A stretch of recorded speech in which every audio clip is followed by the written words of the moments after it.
So good morning to everyone. My name is Maurizio, and I'm one of the two founders of HFarm.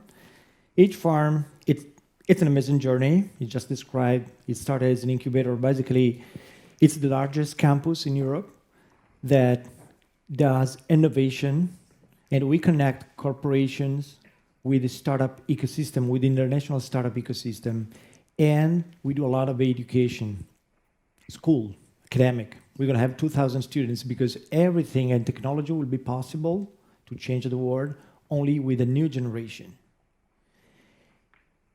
And I've been around for about 15 years into this industry. You know, the startup industry is pretty much a young industry. It's 15 to 20 years old.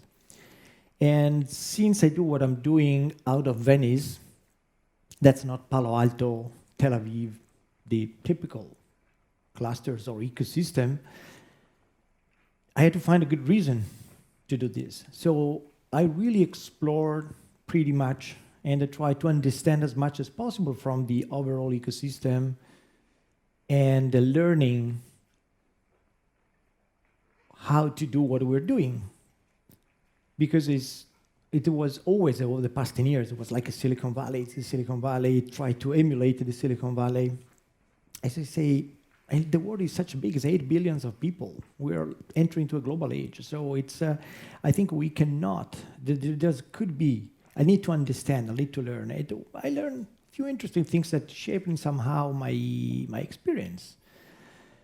So number one, those are industry clusters. Right, like in Stuttgart, we have automotive cluster. There's just the super high density in the tech industry. So there is all a value chain. That takes 20, 30, 40, 50 years. If you're going to see Israel and Silicon Valley, that's the two most popular hubs, region, nation. There's millions of people that are around the technology and only technology.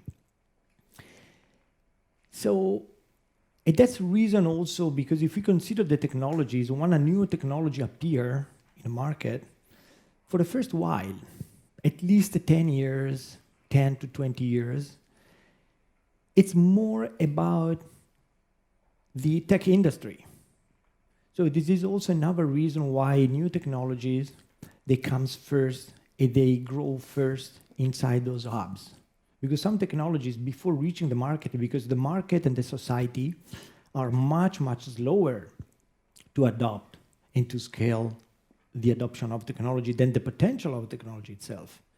So if you consider those clusters with all the value chain, they can invest 5, 10 years ahead. Google, as an example, invests on technologies. It is at least 7 years before reach the market. They don't know what I can do. It's just, kind of disruptive technology. Maybe it's garbage, they don't know it, but they just do that.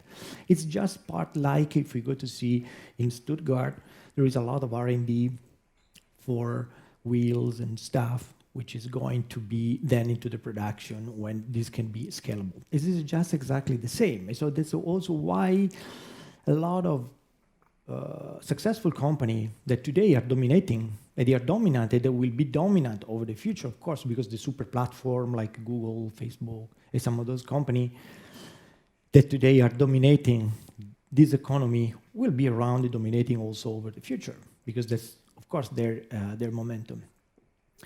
But once technology starts getting more scalable, more accessible, more mature, or they are in somehow merging with the market needs, those technology start jumping outside this high-tech pure industry, and they're jumping to the non-tech, low-tech, traditional. We can define it as we want, but that's, if you're gonna see, the 99% of the world is not based on the high-tech.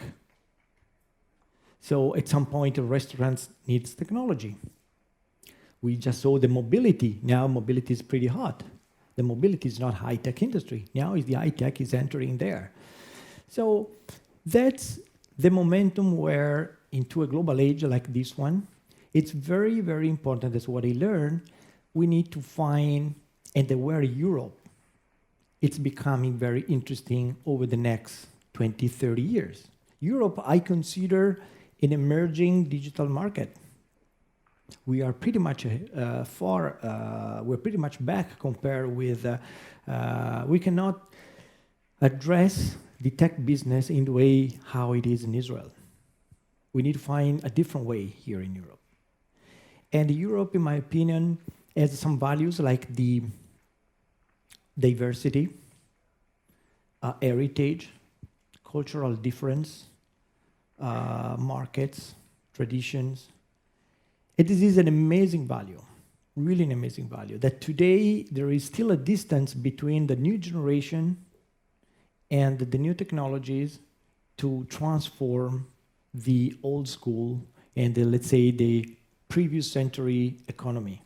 But that has to change because it's kind of waves, you know? Let's take some of the time. I see for sure in Europe will increase in one side some tech clusters. In example, all the Baltic region from Helsinki and Estonia, it's a pretty vibrant tech ecosystem because of thanks of Nokia in the past, and then the universities grew up pretty much related with the Nokia, and there is a number of amazing developers. It has been pretty much focused in creating the most successful gaming industry, but it's not just doing gaming. So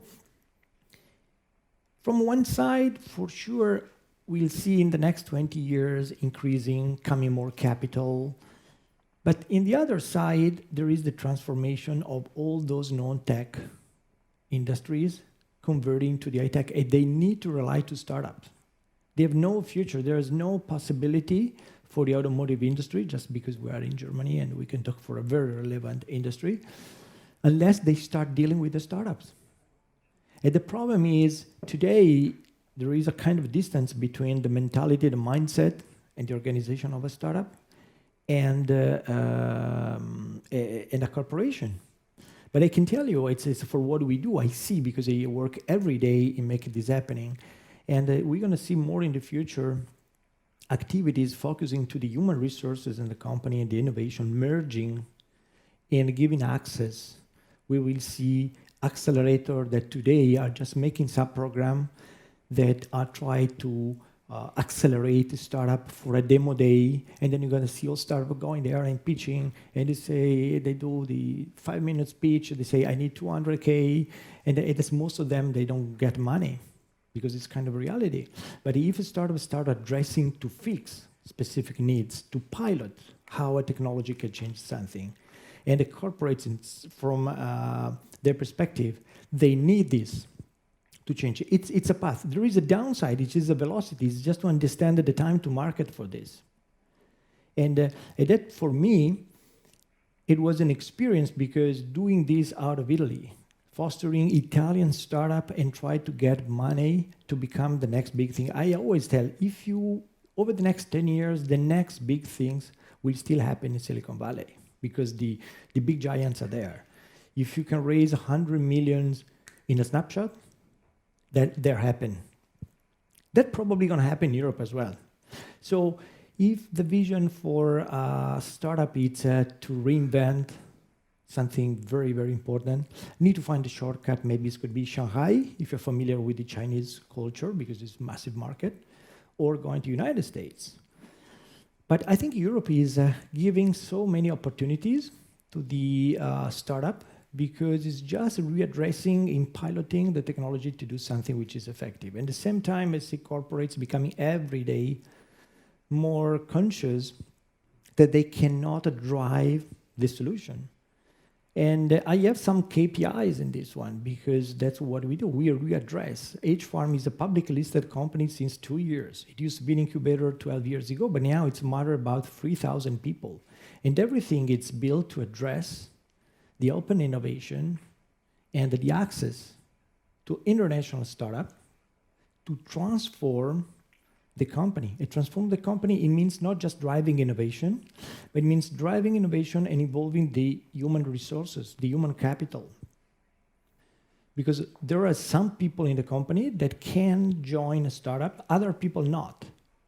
And this kind of work, it's what is the future of the new value chain that today we saw accelerator just be part of the value chain of the capital investment VC industry, because all startup has been only VC backed. And this is like, I say always like a bottleneck, because if you want to see the number of investment last year was less than the 2016, because the unicorn, because some of these things, there was less investment.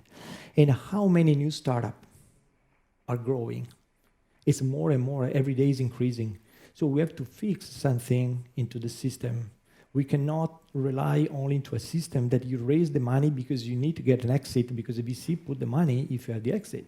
So there's going to be a number of startups that are going to say, okay, I have something very good, I can fix this problem, and you're going to pay for this. Or you're going to build a product on my technology. And this is a different way of working. And that's where Europe is becoming a big opportunity for European startups, first, because we know the culture, but also for non-European startups. We saw some of our programs that we do for big corporates in Europe, and we get application for companies comes from Asia, they come from Latin America, United States, just because they find the value to work with a Deutsche Bank or Mercedes-Benz. So I have a few minutes left, so I'm done. Do you have any questions? That's what I like more, is talking to people. And to have some of you come here and please.